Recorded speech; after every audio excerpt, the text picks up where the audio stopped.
¿Qué tal? ¿Cómo están? Y bienvenidos a Panorama Cardinal, nuestro informativo de Cardinal TV, el canal del país de la Cámara Uruguaya de Televisión para Abonados. Presentamos los títulos informativos para nuestra edición de Panorama Cardinal. Contrata el mejor seguro de vehículos. Plan Global del Banco de Seguros del Estado. Conferencia de prensa sobre el retorno a la presencialidad en la educación media. Tendremos el informe. El director de deportes Sebastián Bauzá destacó una donación de 11.500 pelotas a la Secretaría Nacional del Deporte. Tendremos el informe. El doctor Humberto Alfaro hizo referencia a demoliciones en Punta del Diablo. Personas con discapacidad acondicionan el centro diurno del barrio Odicio en Maldonado. El SECOED de Florida anunció una nueva serie de medidas en la emergencia sanitaria. Además, como cada miércoles, compartiremos el segmento de automovilismo de la mano de Omar Toledo. Y vamos a comenzar el desarrollo de la información que tenemos para compartir con ustedes en Panorama Cardinal, destacando la conferencia de prensa de las principales autoridades de la educación, anunciando el retorno a la presencialidad en la educación media. Muy buenos días, bienvenidos a esta conferencia de prensa donde recibimos al ministro de Educación y Cultura, Pablo da Silveira, y el presidente de CODICEM, de ANEP, Robert Silva. En primer término, invitamos a que haga uso de la palabra el señor ministro de Educación, Pablo da Silveira. Bueno, buenos días a todos. Con mucha alegría venimos a informar sobre un plan de retorno a la presencialidad, obviamente amparado en este contexto de notable caída de las cifras relativas a la pandemia y enmarcado también en una preocupación y en una voluntad que ha sido la de siempre de las autoridades educativas de volver a la presencialidad lo más rápido que se pudiera, siempre que fuera compatible con la seguridad sanitaria. La presencialidad es insustituible en términos educativos y también es enormemente importante para el funcionamiento de las familias. Felizmente estamos al cabo sobre el final de las vacaciones de invierno, en un momento en donde vamos a poder anunciar un plan de retorno a la total presencialidad. ¿Qué significa esto de total presencialidad? Significa que cuando terminemos de aplicar este plan, todos los alumnos del Uruguay, desde primera infancia hasta la universidad, van a poder estar asistiendo a cursos en forma presencial. Como ustedes ya están acostumbrados, es un plan retorno que se hace de manera gradual,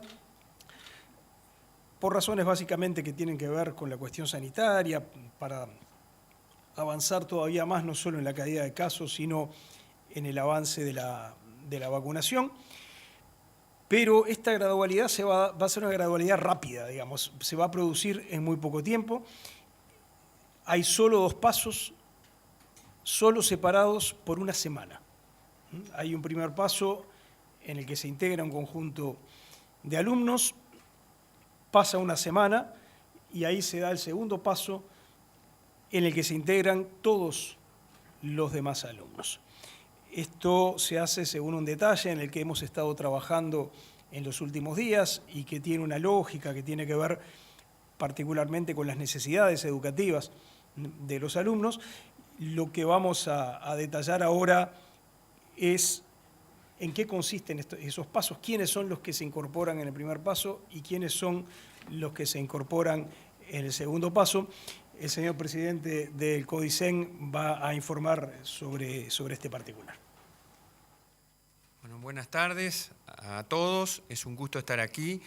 Vamos a informar el retorno progresivo a la presencialidad en lo que nos resta, porque el lunes 12 vuelven a las aulas los niños de educación inicial, que ya se habían incorporado, y los de educación primaria. Van a volver, y lo decimos con alegría, en forma gradual y progresiva, de los centros educativos públicos y privados a partir del próximo 12 de julio, los estudiantes de primer año de educación media básica, primer año de liceo, primer año de UTU. También van a volver los de primer año de educación media superior, esto es, el cuarto año de liceo y primero de los bachilleratos de la educación media superior del Consejo de Educación Técnico Profesional.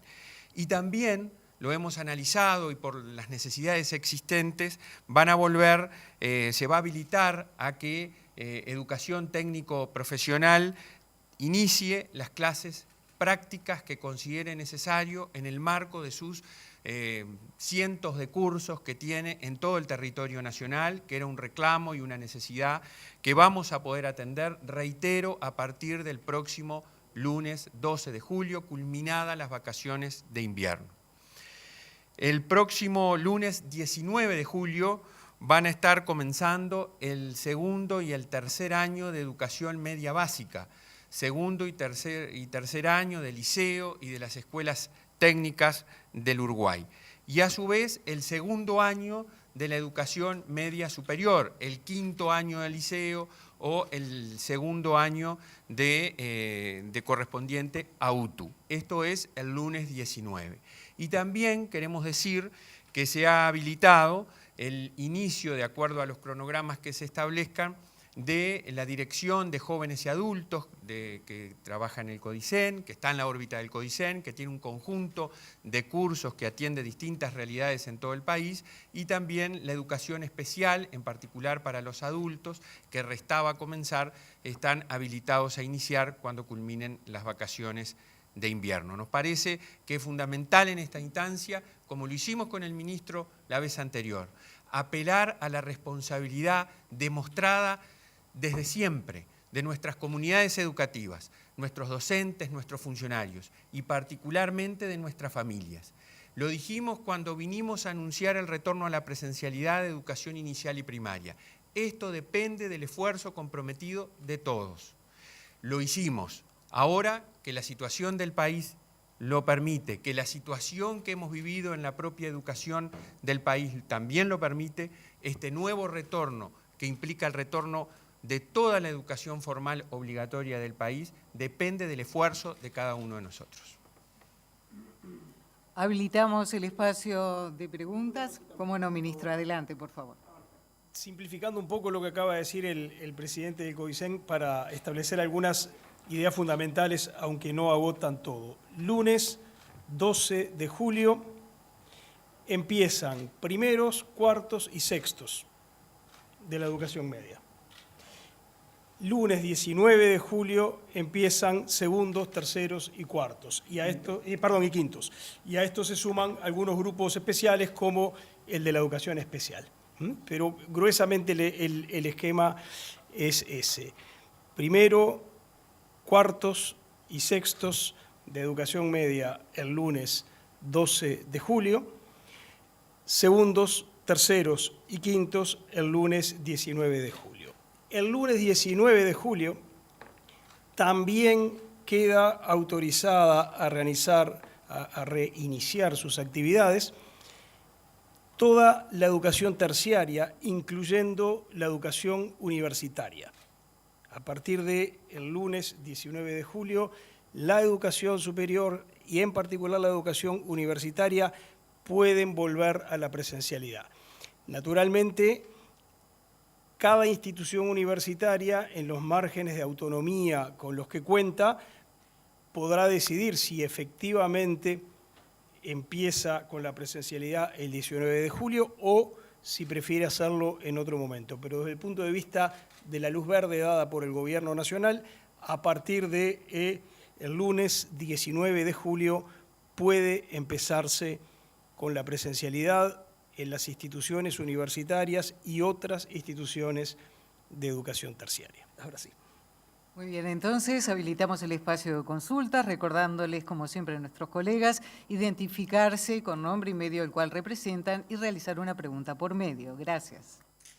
Buen día, Beatriz Martínez de Subrayado. Quería saber cómo va a ser la dinámica en los centros educativos, como ha pasado, por ejemplo, en las escuelas, que los grupos están divididos, algunos van cierto horario, otros. ¿Qué pasa en los liceos? ¿También cada centro, tal vez algunos jóvenes no pueden empezar el lunes o entran todos? ¿Cómo va a ser la dinámica en ese sentido? Gracias. Nosotros lo que estamos habilitando es que a partir del lunes 12 están autorizados a comenzar y a partir del lunes 19. Obviamente lo hacemos enmarcados en el estricto cumplimiento de los protocolos sanitarios, que por ahora siguen siendo exactamente los mismos que aprobamos y que rigieron a partir del mes de marzo. Cada comunidad educativa, de acuerdo a su realidad y en el marco de esos protocolos, organiza el retorno, que en líneas generales no debería diferir de la realidad que había en marzo. Es decir, algunos iban todos los días, otros eran convocados en función de las capacidades locativas. Hemos avanzado también en tener locales auxiliares, como por ejemplo el acuerdo que celebramos con la Universidad de la República, que nos ha permitido utilizar locales de la UDELAR para albergar a estudiantes de educación media, y en ese sentido creo que va a seguir avanzando. Por eso lo importante es la comunicación de las familias con los centros educativos. Nosotros respetamos mucho la contextualización que cada centro realiza y a partir de ahí se adoptan las decisiones. Buenos mediodías, Tomer Urbich, del diario El País. Primero, antes de la pregunta, si podría ampliar el profesor Silva, que no me quedó claro recién de su respuesta, ¿qué porcentaje en concreto de los estudiantes no tendrán las condiciones para ir a clase todos los días, todo el horario, según lo que tenían previsto? Y lo segundo, usted dice que ahí sí es la pregunta, que queda intacto el protocolo sanitario. Dado el avance de la vacunación en adolescentes, ¿está previsto hacer un cambio al protocolo? ¿Se puede acortar la distancia del 1,5 metros de segundo a sexto para por ahí que todos ingresen en los salones? Gracias. Nosotros tenemos previsto que retornen a las aulas a partir del lunes 12, entre la educación pública y privada, 178.000 estudiantes. Y el lunes 19 retornan en torno de 169.000. Esto es comprensivo de liceos públicos, centros educativos privados habilitados o autorizados y los centros de educación técnico-profesional. Reitero que lo harán en función de las posibilidades de cada uno de nuestros centros, que en su amplia mayoría están trabajando por lo que dijimos desde el comienzo del año lectivo, que fue la mayor presencialidad posible dentro de las normas que los protocolos establecen. Respecto a la segunda pregunta, estamos trabajando con salud pública, estamos conversando las posibilidades que nos permitiría la vacunación. En cuanto al distanciamiento, nosotros tuvimos un avance al principio de año, pasamos de 1,5 metros en toda la educación formal obligatoria a 1 metro en inicial, primaria y primer año de educación media. Estamos conversando sobre la realidad. Creo que hay una muy buena noticia para el Uruguay. Tenemos la priorización de la vacunación de nuestros estudiantes y eso es una cosa fundamental que junto a la vacunación de los docentes, que está superando el 80%, es un gran espaldarazo para esta vuelta a la presencialidad. Complementando lo que dice el presidente del CODICEN, esta lógica de progresividad se aplica a todo y vamos a seguir aplicándolas. Observen ustedes que hasta ahora las progresiones de retorno a la presencialidad incluían diferencias geográficas. Se empezaba en el interior, se dejaba para más tarde Canelones y Montevideo. En este caso no es así. Estamos empezando a la vez en todo el país. Esto es una muy buena noticia. Esto es un paso adelante muy importante que tiene que ver con lo que hacíamos referencia hace un momento, con la caída del número de casos y con el avance de la vacunación, especialmente en los grupos de edad específicos. Esperamos seguir agregando avances de todo tipo en las próximas semanas. El objetivo, que lo hemos mencionado varias veces, es llegar lo antes que se pueda a la más total y absoluta normalidad.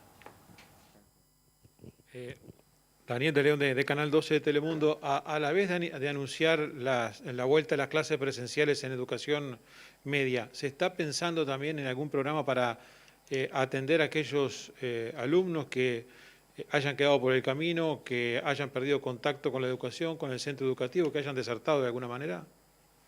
Sí, efectivamente, tal como lo hicimos el año pasado, tenemos un sistema de tutorías que se va a implementar a las ya existentes, incluso extraordinariamente. Secundaria, por ejemplo, ha destinado más de 1000 horas docentes a la presentación de proyectos para acompañar a estudiantes. Educación primaria ya está trabajando en programas como protección de trayectorias, como además tutorías, sobre todo con foco en el inicio y en la finalización de los ciclos educativos, y vamos a tener una finalización del año educativo pautada por un acompañamiento a los estudiantes con distintas instancias, como hicimos el año pasado en la resolución que ustedes recordarán de octubre. Es decir, los que van obteniendo los logros y van obteniendo la posibilidad de continuar con su trayectoria tendrán una primera oportunidad, que seguramente será entre octubre y noviembre, una segunda que irá a diciembre y una tercera que será el inicio febrero del año 2022. Estamos trabajando incluso en la creación de nuevos cargos, asignación de nuevos recursos, cuestiones que ya se han hecho para atender no solo el desdoblamiento de los grupos y permitir la mayor presencialidad, sino que también fortalecer todo lo que tiene que ver con los aprendizajes de nuestros estudiantes y el acompañamiento en cuanto a otras afectaciones que existen por este tema de la suspensión de la presencialidad. Las autoridades reciben las 2 últimas consultas. ¿Qué tal? Buen día. Emilio Izaguirre de Canal 4. La pregunta es si a ustedes les consta que haya una baja participación de los estudiantes de secundaria en el periodo de exámenes de ahora de julio. Y la otra es si ya tienen previsto una modificación respecto a las formas de evaluación, tanto en primaria como en secundaria, tal cual se implementó el año pasado. Bueno, lo hablábamos con el ministro hace un rato, lo hablábamos con la directora general de secundaria. Nosotros estamos en pleno periodo de exámenes con particularidades y problemáticas de distinta naturaleza, implementando algo absolutamente novedoso para el país en conjunción y trabajo articulado con el Plan Ceibal, como son los exámenes virtuales, con la enorme mayoría de los docentes muy comprometidos y estamos evaluando la situación como lo hacemos siempre. Yo le quiero decir a las familias en particular que tanto han colaborado con la educación de este país en momentos de tantas dificultades, que nosotros estamos con optimismo en cuanto a lo que venimos hoy a anunciar, en cuanto a las mejores decisiones que pudimos tomar en conjunto y en clave educativa ante la situación que el país le tocó vivir con esta pandemia, y estamos siempre procurando encontrar soluciones. Estamos del lado de la solución y no del lado del problema. Sin perjuicio, no desconocemos la existencia de problemas, y cuando existen problemas, como en el caso que tú planteas u otros, hemos encontrado caminos para ir solucionando en conjunto los mismos. Respecto de la evaluación, nosotros decimos, el país tiene un sistema de evaluación que requiere ajustes, que requiere cambios, dentro de un proceso de transformación curricular que la ANEP ya lo ha iniciado, que lo ha presentado al Parlamento Nacional y que estamos trabajando en ese proceso. En las actuales circunstancias sería irrisorio, como ya pasó en el 2020, decir que nosotros vamos a mantener la evaluación tal cual. Nosotros lo que hicimos el año pasado y seguramente se hará este año, ya sea en UTU, en secundaria o en primaria, es adecuar la evaluación a estas instancias que mencionaba, a los procesos que nuestros estudiantes están llevando adelante en un marco de acompañamiento y sobre todo de protección de las trayectorias, de lograr que las trayectorias no se vean interrumpidas, porque está demostrado que la interrupción de las trayectorias educativas de los estudiantes agrava los problemas a futuro de los mismos.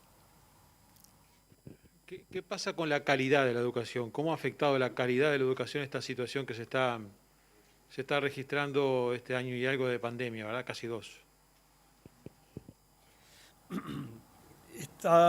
Estamos empezando a generar información sobre los impactos que la pandemia ha tenido sobre los aprendizajes, que es en definitiva lo que importa. Hay estudios realizados por ANEP, hay estudios realizados por el Instituto Nacional de Evaluación Educativa, hay información que es generada por el Plan Ceibal y las respuestas son matizadas. Obviamente hay costos, obviamente al cabo de 1 año y medio de excepcionalidad en el funcionamiento del sistema educativo, hay pérdida de aprendizajes y hay agravamiento de inequidades que venían de antes, que existían antes de la pandemia y que, como revelan fragilidades, bueno, esas fragilidades se sienten especialmente en momentos como este. También hay noticias buenas. El uso de los recursos de Ceibal ha ayudado significativamente a mitigar, no digo a eliminar, pero a mitigar los efectos de la suspensión de la presencialidad. Cuando nos comparamos con otros países, podemos estar satisfechos con los resultados de esa comparación. Y luego hay una evaluación de INED que es interesante en muchos sentidos. Es una evaluación que se centra en alumnos de primaria en ciertos grados, en lengua y en matemáticas, y muestra que en esas dos áreas específicas casi no ha habido pérdida de aprendizajes. Eso tiene que entenderse en un marco más general, que es que las autoridades de primaria decidieron, y de ANEP decidieron priorizar esas dos disciplinas, lengua y matemática, cuando fue posible el retorno a la presencialidad. La razón es obvia, porque son dos disciplinas fundamentales. Aparte de que los datos muestran que en esas dos disciplinas no hay daños demasiado graves, lo interesante también es ver que el mecanismo funcionó. Las autoridades definieron ciertas prioridades, esas prioridades se trasladaron al trabajo de los docentes, que las asumieron como propias. Eso tuvo un efecto en el salón de clase y el resultado es que en esas áreas consideradas claves no ha habido daños en primaria demasiado graves. Eso no quita, por supuesto, que si vamos a ver lo que pasó en otras asignaturas que no fueron priorizadas, seguramente vamos a encontrar pérdidas de aprendizaje. Entonces, claro que hay costos, sería de otro mundo, de otro planeta, pensar que se pudiera pasar por una situación como la que todavía estamos pasando y que eso no se reflejara en costos en términos de aprendizaje, pero hemos podido minimizar daños de una manera bastante significativa. Nunca todo lo que uno hubiera querido, eso es así, pero las cosas están mejor de lo que podrían haber estado si no se hubieran tomado ciertas iniciativas. Luego están los efectos que tenemos que mitigar rápidamente, que es sobre las tendencias al abandono. Fíjense que los grados que están empezando el 12 de julio, o sea, los primeros que empiezan, no están elegidos porque sí. Empiezan los primeros años de la educación media. ¿Por qué? Porque es un momento complejo para los alumnos. Los alumnos pasan de tener una maestra en 6º año de escuela a tener un montón de profesores. Pasan de ir a una escuela que normalmente queda cerca de donde viven a tener que ir a un liceo o a un establecimiento de UTU que queda más lejos porque hay menos y que implica probablemente un traslado mayor. Bueno, que en ese momento la presencialidad se haya suspendido justo cuando tiene que producirse esa adaptación y cuando los alumnos tienen que incorporar toda una serie de hábitos nuevos, genera riesgos de abandono. Y por eso estamos priorizando el primer año de educación media, primero de liceo, primero de UTU, es de lo primero que hacemos empezar. Lo mismo vale para cuarto. Cuarto año, que es un momento de cambio de ciclo. Los alumnos terminan el ciclo básico, empiezan otra cosa y los datos disponibles, no de ahora, de antes, muestran que ahí hay un riesgo de pérdida de alumnos más alto que en los años precedentes. Entonces, como también es un año en ese sentido muy especial, un año que exige un cuidado especial, también el 12 de julio estamos empezando eso. Y luego lo otro que empieza el 12 de julio, que es sexto, el último año, es el año del egreso. Es el año en el que los estudiantes tienen que haber logrado ciertos aprendizajes para que puedan egresar de la educación media y puedan eventualmente iniciar otros ciclos formativos. Entonces, lo que estamos haciendo el 12 de julio es empezar por aquellos que necesitan un poquito más de cuidado, un poquito más de atención para minimizar los efectos. Apenas una semana después empiezan los segundos, los terceros, los quintos, que es como los años de mitad de cada uno de los dos ciclos, del ciclo básico de la educación media o del ciclo superior de la educación media. Quiere decir que estamos tomando un conjunto de medidas. La mayoría de esas medidas muy importantes las toman las autoridades de ANEP en el marco de su autonomía. Desde el Ministerio de Educación se apoya con otro tipo de medidas, en donde tratamos que estos efectos se mitiguen y que las evidentes acciones compensatorias que van a hacer falta, a las que hacía referencia el presidente del CODICEN, bueno, encuentren el contexto más favorable posible. Seguramente vamos a tener que asumir que cuando se termine la pandemia y cuando se termine el año en curso, no se van a haber terminado las tareas de compensar algunos efectos generados en este tiempo, y es probable que todavía en el próximo año lectivo tengamos que estar haciendo cosas para mitigar esos efectos.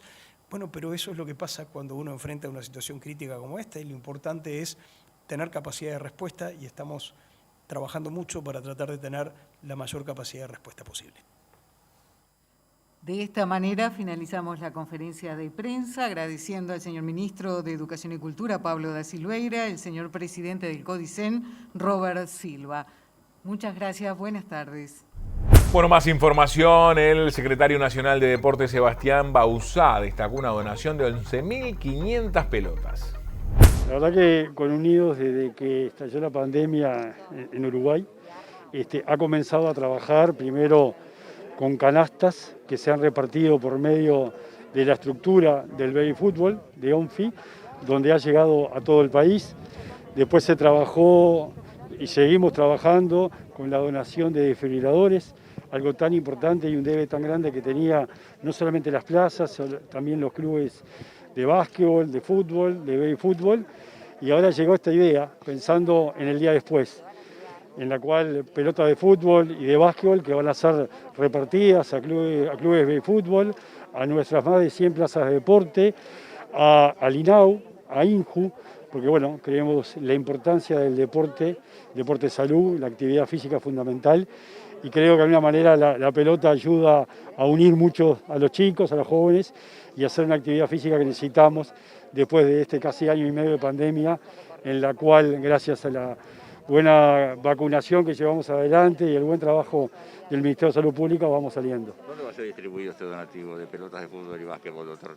Bueno, dependiendo del proyecto, algunas van a ir a las plazas de deporte directamente, otras van a ir a la Organización Nacional de Deporte Infantil y otras a INJU y también a clubes chicos, que tenemos muchos pedidos para entregar. Se sigue reivindicando entonces como forma conceptual de pensamiento el hecho de que el deporte siempre apunta a la superación, a la confraternidad, al compañerismo y sobre todo a la empatía que tiene que existir, sobre todo entre niños y adolescentes. Por supuesto, creo que el deporte es la mejor herramienta para ser mejores gente, para ser mejores personas, y por lo tanto tenemos que trabajar muchísimo. Yo creo que acá no hay discusión la importancia del deporte y la actividad física. Uruguay tenía antes del 13 de marzo otra pandemia, que era la obesidad y sobrepeso. ¿Se imaginan los números que tenemos ahora? Estamos haciendo un trabajo que en pocos días se va a hacer público, cómo se ha agravado esta situación por culpa de la pandemia. Así que va a ser fundamental para que salir de esta situación complicada que ya teníamos, la actividad física, porque bueno, esta pandemia se va a superar. Tardará un poco más, un poco menos, pero se va a superar. Pero los problemas cardiovasculares, los problemas de presión, los problemas de diabetes, todos los problemas que nos trae la obesidad y el sedentarismo, eso no va a salir si no tenemos actividad física, deporte y también, por supuesto, una muy buena dieta balanceada. ¿Cuándo comienza a reacondicionarse para lo que serán las finales internacionales de Sudamericana y Libertadores y si tiene ya un estimativo de aforo de cuánto público pueden entrar? Bueno, a ver, ya se están haciendo los cateos, se pueden ver contra la Olímpica, que se están haciendo pozos para ver hasta dónde se puede llegar a bajar el campo de juego, que la idea es no solamente cambiar todo el piso, sino que las plateas, que lamentablemente son las más caras en el mundo entero, acá son las que menos se ve, porque bueno, no hay buena visibilidad, entonces bajando el piso se va a poder llegar a eso. Después también todo lo que es el vestuario de los visitantes, el palco de la prensa y la estética en general. Esto ya se hizo las licitaciones, la información la tenemos de la AUF, así que próximamente van a ver que se va a empezar a trabajar dentro del estadio. ¿Está previsto que en agosto se retome el fútbol en el interior del país? ¿Ya se tiene una fecha detallada? ¿Cómo va a ser el ingreso de las personas y del público en general? Bueno, ahí se está trabajando de la presidencia con la GESIC y con el Ministerio de Salud Pública, que es el que tiene en sí la última fecha, para actuar con el pase responsable. El camino es la vacuna y eso los números lo están marcando y lo sabemos. Por lo tanto, hay que vacunarse si queremos otra vez llenar este estadio. De todas maneras, ¿cómo se va a manejar en el interior? Le digo esto porque, por ejemplo, en canchas del interior prácticamente hay un alambrado. ¿De qué manera se va a controlar realmente que las personas que ingresen tengan las 2 dosis? Bueno, hay en el aforo que se está trabajando con OFI hay 3 tipos de canchas, justamente. Las canchas que no tienen tribuna, que son solo pasto, las canchas que tienen tribuna y pasto y el estadio. Y acá se va a vender entradas, ¿tá? Y se va a pedir a los directores de deporte de cada intendencia que actúen conjuntamente con OFI. OFI dio un paso muy importante la semana pasada, que se votó en la liga que la vuelta al fútbol va a ser vacunado, tanto jugadores, técnicos como público, y eso es fundamental para que se dé. Y justamente se está trabajando en ese QR que tenemos que tener para que los boleteros o donde no vendan a vender la entrada sepan que estamos vacunados. Esta movida es una movida específica, la verdad que tengo que decirlo que es de parte de uno de los componentes de esta unión, que es una empresa, Chateau Group, que tuvo la idea el año pasado, por eso si ven las pelotas dicen 2020, de hacer la donación para los distintos clubes de fútbol infantil. Y esta idea nace simplemente porque cuando empezamos a hacer las canastas el año pasado, que nos marcamos objetivos claros, el primer objetivo fue llegar a las primeras 60.000, después las segundas 60.000 y hasta que llegamos a 200.000 entre canastas alimenticias, de higiene y para niños, decidimos la próxima acción que fue el buscar voluntades por el tema de los desfibriladores y poder conseguir desfibriladores y también entregarlos a la Secretaría Nacional de Deporte y así hacerlo llegar a los centros deportivos que ellos entendieran era el mejor destino. Una vez que pasa esto, esta empresa específicamente nos llama y nos dice, quiero donar pelotas de fútbol para todos esos clubes infantiles a los que estuvimos ayudando, también con el tema alimenticio. Hablamos con la Secretaría Nacional de Deportes, les pareció muy bien, porque la verdad que siempre, ustedes saben que en los campos deportivos siempre las pelotas es muy necesario. Y bueno, no llegaba el día, esperamos a un tiempo más hasta que pudiéramos salir a las canchas, que ahora ya se permiten las prácticas, etcétera. Y hoy se hace la presentación de esta gran donación de pelotas de fútbol y de básquetbol que van a estar entregadas en todo el país a través de la Secretaría Nacional de Deporte, también ellos decidiendo en dónde va a ser los mejores destinos, siendo siempre lo más equitativo posible y lo más justo. ¿Ya saben cuáles van a ser los destinos o está por armándose todo eso? Eso me parece que mejor se le preguntan a Sebastián Bauzá, que él seguro le va a explicar mejor que yo. La idea es que sean a centros educativos que tengan no solamente el tema del fútbol, sino está el INAU y el INJU dentro de las organizaciones para seleccionar cuáles van a ser los destinos de estas pelotas. Bueno, más información, proponemos la primera pausa en Panorama Cardinal, luego de la misma continuamos la recorrida informativa por distintos puntos del país. Hace un tiempo te contamos que cuando elegís contenidos piratas, la industria se ve afectada. Hay un montón de personas que pueden perder sus puestos de trabajo. Y uno de ellos puede ser cercano a vos. Y también te afecta a vos. Los piratas acceden a tu información personal, a tus contraseñas, a tus cuentas bancarias. No pongas en peligro tu seguridad. Además, sos parte de un delito que la justicia ha venido condenando cada vez con más fuerza. Y entre todos seguimos trabajando para que cada vez haya menos servicios piratas. Pero para terminar con la piratería, también necesitamos de tu ayuda. Mejor suscríbete a servicios oficiales para disfrutar de contenido de forma legal y segura. No fomentes la piratería. No fomentes la piratería. No fomentes la piratería. No fomentes la piratería. No fomentes la piratería. El plan de vacunación contra el coronavirus continúa con los trabajadores de la salud, que ya podrán agendarse. Tendrán prioridad el personal que trabaja en los CTI, en los bloques quirúrgicos, en las áreas de internación y en las emergencias móviles. Todos deberán agendarse con su cédula y fecha de nacimiento en la web del Ministerio de Salud Pública, por WhatsApp en el 098-999-999, por teléfono en el 0800-1919 o en la app Coronavirus UI.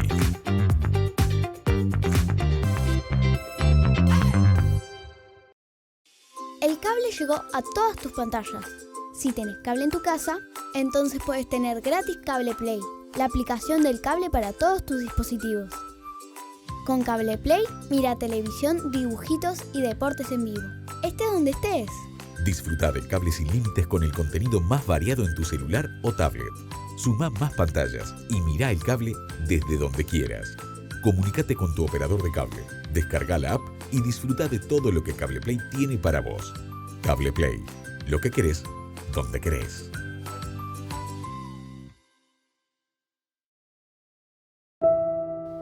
Estar tan cerca, pero no poder pasar tiempo juntos, no está siendo nada fácil. Si te soy sincera, no lo estoy llevando muy bien. A veces me siento sola, vacía, los extraño un montón. Extraño los abrazos al vernos, esos almuerzos eternos y las historias del abuelo. Extraño jugar con Juani y las tardes de pelis en el cable. Pero ahora, que parece faltar menos, no quiero seguir extrañándolos. Hoy me tocó vacunarme y si nos seguimos cuidando, siento que en poco tiempo los voy a volver a ver. Vacunarte y seguir cuidándote es muy importante para salir de la pandemia lo antes posible. Hacelo por vos, por los tuyos y por todos.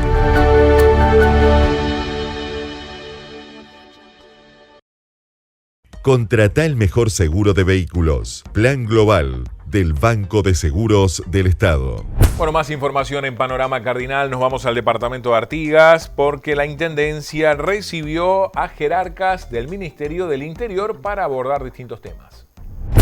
Bueno, dentro de las recorridas naturales que hacemos como Ministerio del Interior, y en este caso particularmente por el INR, conversando con el intendente Pablo Caran, que es un gusto, sobre la realidad del departamento, sobre cómo está la cosa, y también conversando sobre la cárcel, una cárcel que ustedes saben que es muy vieja, que dentro de la planificación quinquenal que tenemos como INR en el presupuesto es trasladar esa cárcel que tenemos en Jefatura de Policía a La Chacra, donde estamos trabajando en ampliar la capacidad productiva de los privados de libertad en La Chacra.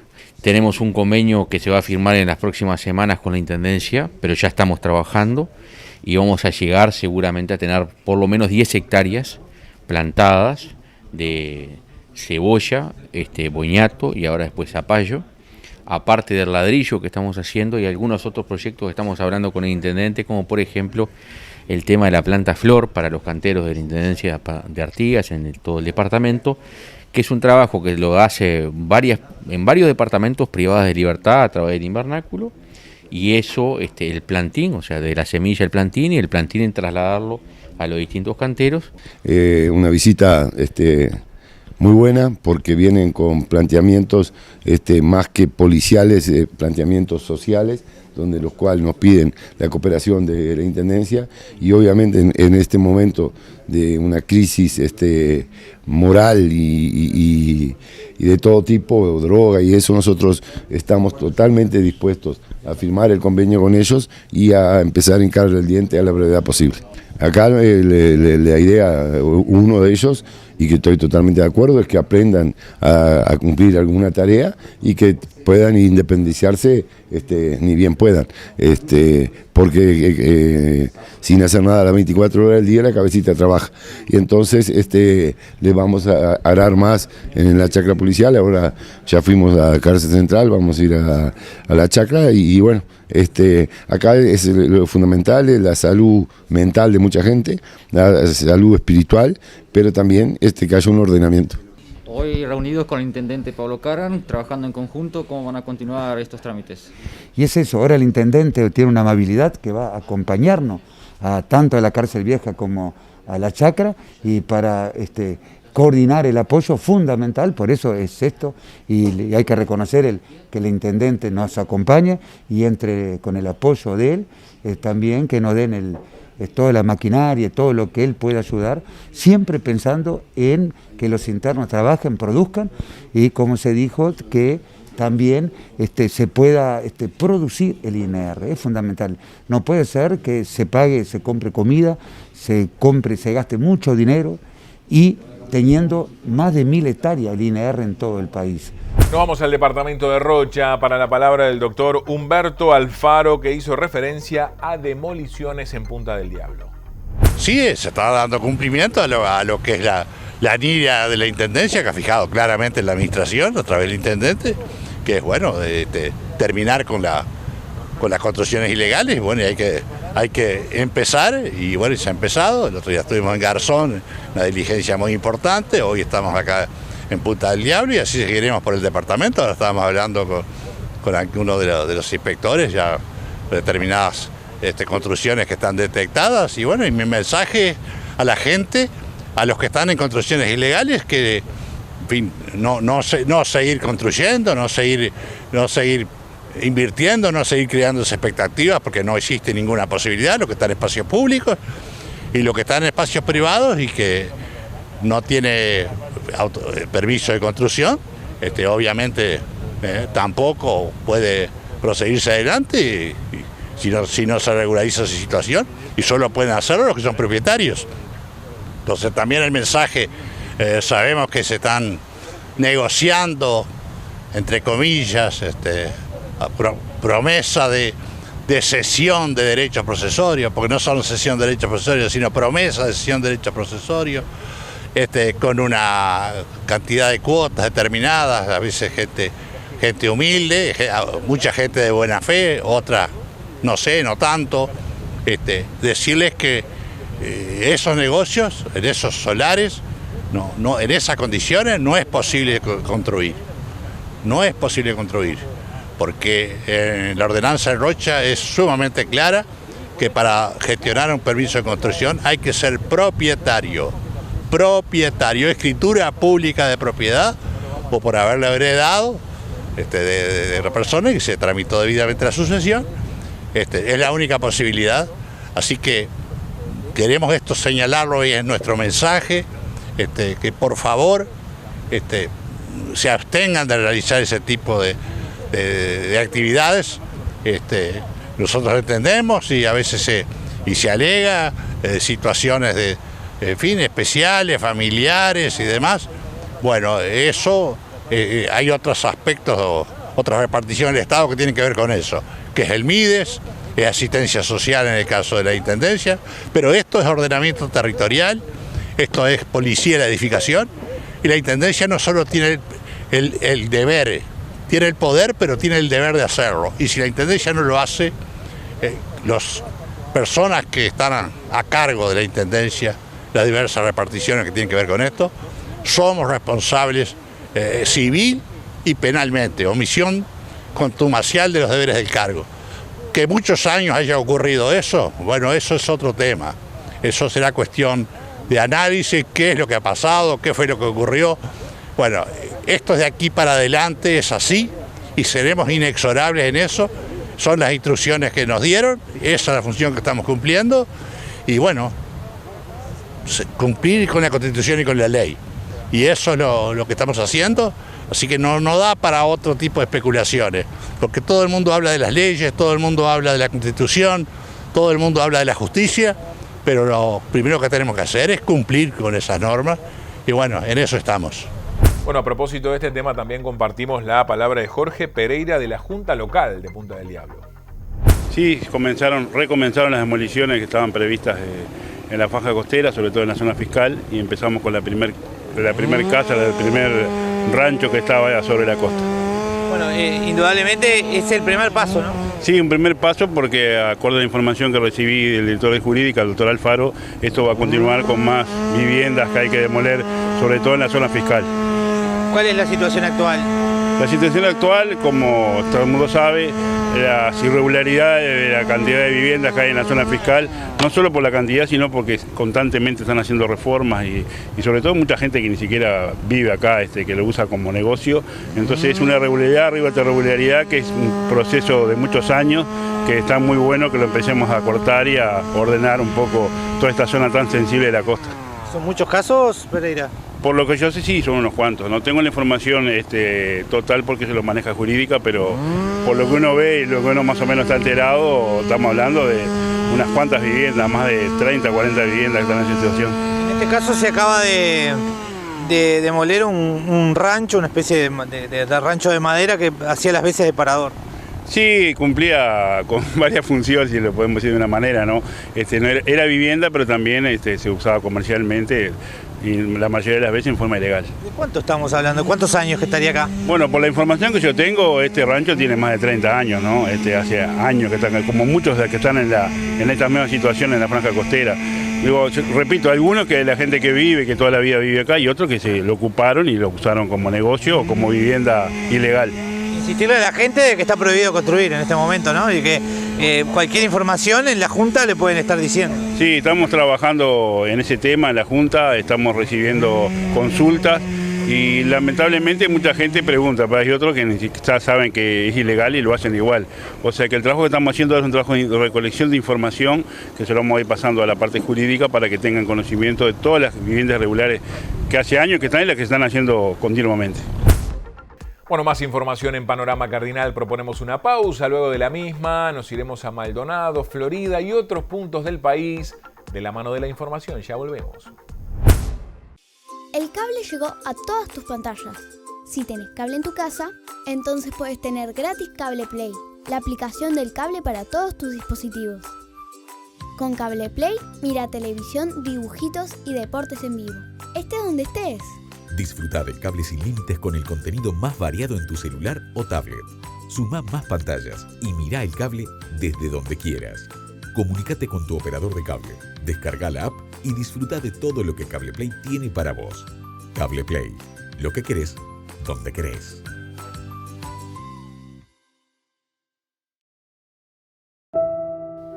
Estar tan cerca, pero no poder pasar tiempo juntos, no está siendo nada fácil. Si te soy sincera, no lo estoy llevando muy bien. A veces me siento sola, vacía, los extraño un montón. Extraño los abrazos al vernos, esos almuerzos eternos y las historias del abuelo. Extraño jugar con Juani y las tardes de pelis en el cable. Pero ahora que parece faltar menos, no quiero seguir extrañándolos. Hoy me tocó vacunarme y si nos seguimos cuidando, siento que en poco tiempo los voy a volver a ver. Vacunarte y seguir cuidándote es muy importante para salir de la pandemia lo antes posible. Hacelo por vos, por los tuyos y por todos.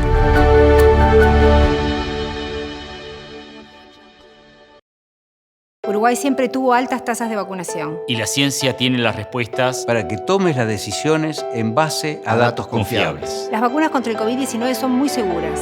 Y además son la principal herramienta para salir de este largo proceso que nos afectó a todos. Estas nuevas vacunas se desarrollaron en tiempo récord. Gracias a los avances de la tecnología. Y a un escenario mundial inédito de colaboración entre los gobiernos y la ciencia. Las vacunas serán útiles. Pero llevará un tiempo razonable distribuirlas a toda la población. Mientras tanto, y hasta que hagan efecto, tenemos que actuar individualmente con responsabilidad. Para evitar un incremento de casos positivos. Mascarilla, distancia, higiene de manos y ventilación.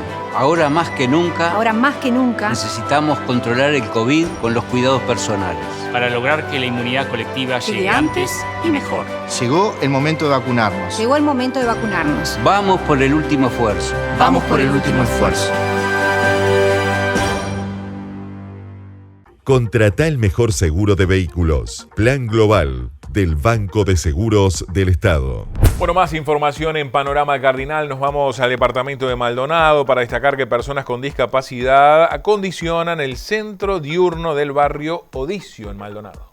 Son 50 personas que salieron favorecidas, 25 por quincena y bueno, parte está cumpliendo tareas acá en el centro diurno. Estamos preparando el centro para recibir los adultos mayores. en breve, cuando se pueda, cuando la pandemia lo permita, y la verdad que están desarrollando una tarea maravillosa, y están acondicionando con el corazón todo este espacio espectacular que tenemos, que contamos, para recibir los abuelos, a todos los abuelos que están ansiosos por volver, por regresar.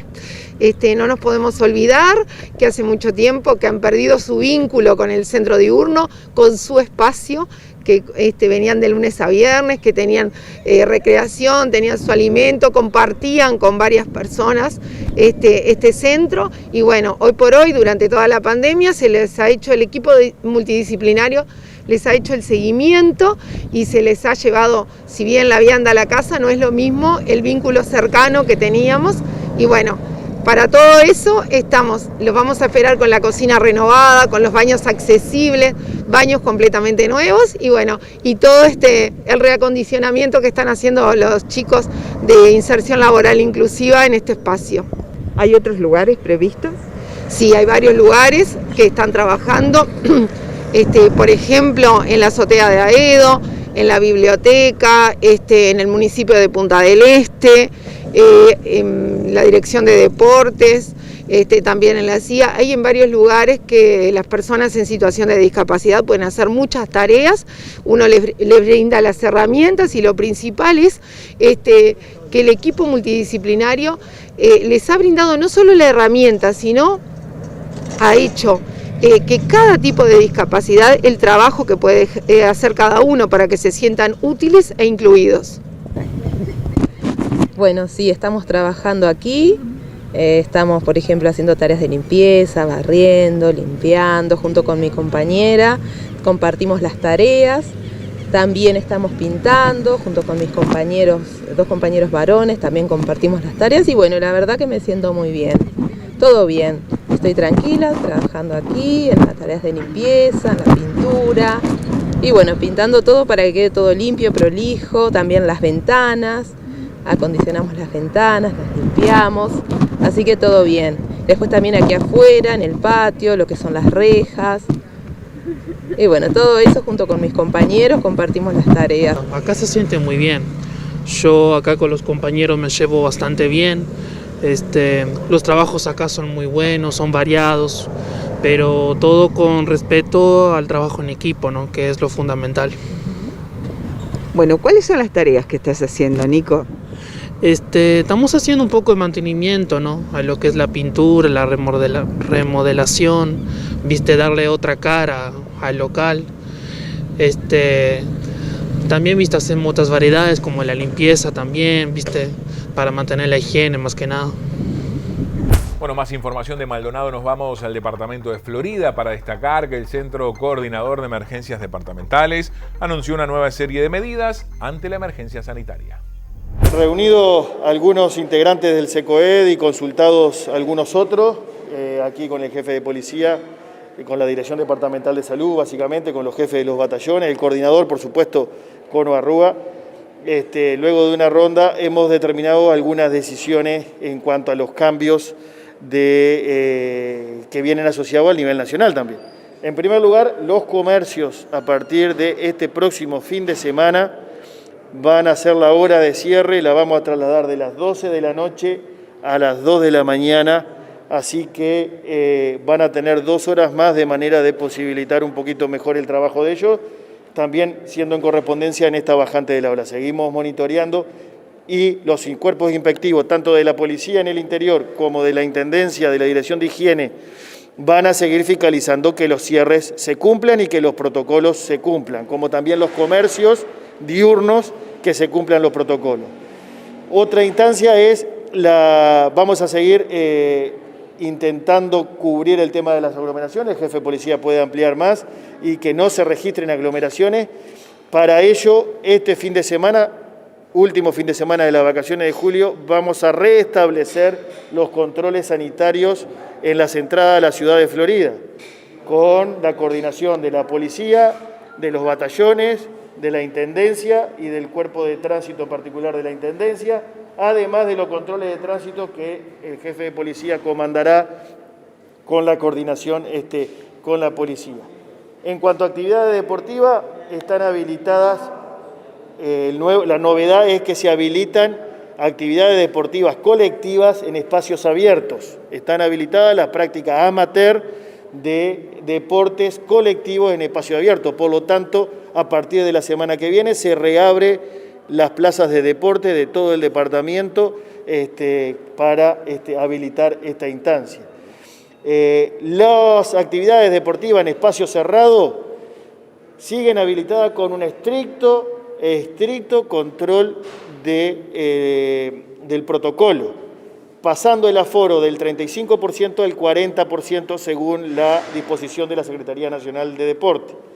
En cuanto a actividades culturales, la Intendencia lentamente va retomando sus actividades de sus escuelas y de sus actividades culturales, y nos hemos propuesto durante el mes de julio ir abriendo actividad tras actividad semana a semana. Está habilitado el Teatro 25 de agosto para actividades culturales de cualquier índole, con un aforo del 30% y por supuesto con un cumplimiento estricto del protocolo sanitario. Remates. Los remates ganaderos continúan habilitados con un estricto control del protocolo y con un estricto control del aforo. Los remates en espacios cerrados están habilitados también a partir de ahora con un estricto control del protocolo y con un estricto control del aforo.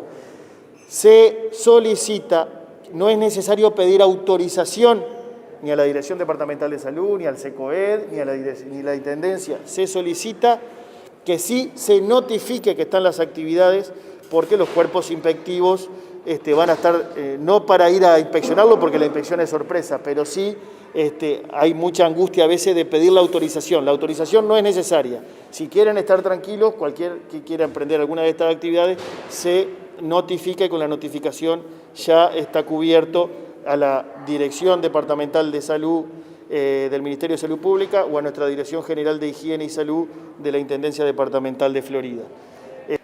Por supuesto que están habilitadas toda actividad deportiva, decíamos, al aire libre, ecuestre incluido, con la particularidad de que no están habilitados los bares, por ejemplo, que es una potencial zona de aglomeración. Con la notificación a la Dirección Departamental de Salud o a la Dirección de Higiene o a la policía vía los correos electrónicos que tienen, ya es suficiente y se les devuelve el protocolo de la actividad que lo regula para que su debido cumplimiento, ¿no? Esa notificación es un aviso de que van a hacer tal o cual fiesta o tal o cual reunión a la Dirección de Salud y a la Intendencia, simplemente para tener conocimiento, pero de todas formas tienen que cumplir con el decreto presidencial del aforo y las medidas sanitarias a tomar. Respecto a los controles que realizaremos a partir del viernes en el ingreso a la ciudad y también controles de tránsito, allí participarán los 2 batallones, el cuerpo inspectivo de tránsito de la Policía de Tránsito Departamental, la Policía de Tránsito y los policías eventuales de la Intendencia. Todos estaremos abocados en ese control que se hará en los ingresos de la ciudad, como ha ocurrido en otras oportunidades, donde se va a planillar a las personas que ingresan y también se va a tomar las medidas, la temperatura, y se van a tomar todas las medidas, se le va a recomendar todo el tipo de medidas sanitarias. En cuanto a los clubes y a los salones de fiesta y todo eso, el aforo va a ser por 4 horas, con un máximo de 80 personas en locales cerrados, dependiendo del aforo. Aunque sea muy grande el local, no pueden pasar de 80 personas. Si es bajo techo, es decir, al aire libre, no puede pasar de 100 ningún tipo de esa fiesta. Está en el decreto, de todas formas, eso. Y tanto la Intendencia como la Dirección de Salud, como la Policía, estaremos recorriendo esos lugares y tratando de que se cumplan con las medidas dispuestas. Y bueno, también habrá operativos de tránsito en la ciudad durante el fin de semana en coordinación con tránsito municipal y con los policías eventuales. Bueno, más información, y como cada miércoles en Panorama Cardinal presentamos el segmento de automovilismo de la mano de Omar Toledo. ¿Qué tal, amigos televidentes? Un gusto estar nuevamente con ustedes para compartir la información del automovilismo nacional y de pilotos que corren en el extranjero. Mucha movida, arranca el automovilismo nacional, tanto en la Ciudad de Volantes como también en el Club Uruguayo Rally, pero eso se lo vamos a dar más adelante. Rapidito ingresamos en el piloto uruguayo de motocross que va a competir ahora en agosto en cross, justamente en el Campeonato Nacional Brasilero. Estamos hablando de Germán Bracci y estas imágenes nos muestran un poco allí el circuito y toda la preparación que está haciendo Germán para estar a punto, para poder hermanar eso tan importante, más allá de que la moto esté a punto, pero la parte humana, moto, hombre, máquina, para estar al 100% y por allí conseguir una buena posición ya en la primera nomás, en la primera competencia de esta competencia de motocross, de este primer inicio de campeonato en Brasil, en el Campeonato Nacional de Motocross. Y bueno, vamos a disfrutar todos de lo que es el motocross internacional, que realmente es complicado, pero nuestro piloto se está poniendo más que a punto, como verán en las imágenes, allí en una escuela especialmente generada para grandes pilotos, y esperemos tengamos buenas novedades en agosto. Pero tenemos cosas antes a estas de Germán Bracci, que son que el Club Uruguayo de Rally, ustedes saben que ya tiene fijada la fecha para Minas. Estamos hablando de que va a estar corriendo el Rally Nacional en sede central en este departamento de La Valleja del 16 al 18 de julio. Ya está fijada la fecha, pero además tendrá el operativo un nuevo sistema de geolocalización. Estamos hablando del Sirius, que es una tecnología, un sistema de información en tiempo real similar a lo que se utiliza en el WRC o en los Rally Raid. Así que su incorporación significa un avance realmente importante en materia de seguridad y coloca al Rally Nacional en la vanguardia aquí en la región, generando óptimas condiciones de seguridad para los tripulantes y también la dirección de prueba. Allí va a haber un Zoom que se genera para poner a todo el mundo tenerlo informado, pero ustedes ya saben que 15 al 18 de julio comienza el Rally Nacional. Y bueno, también la Asociación Uruguaya de Volantes tiene fijada la fecha de la primera incorporación que se hace en la vida del automovilismo, ¿no? En este 2021. La primera fecha de los Campeonatos Nacionales de Pista, que va a ser el 10 de julio.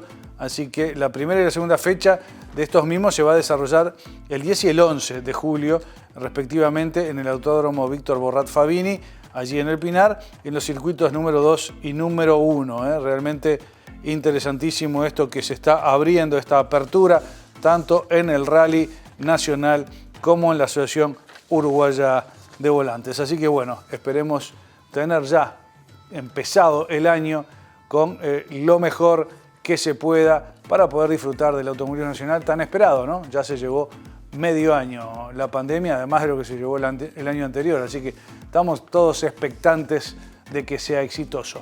Nos vemos el miércoles porque tenemos novedades acerca de Maximiliano Gerardo, que va a estar corriendo, y también Santiago Urrutia. De esta forma finalizamos Panorama Cardinal, nuestro informativo de Cardinal TV, el canal del país, de la Cámara Uruguaya de Televisión para abonados. El agradecimiento a los colegas por su participación y nos reencontramos mañana con toda la información. Muchas gracias.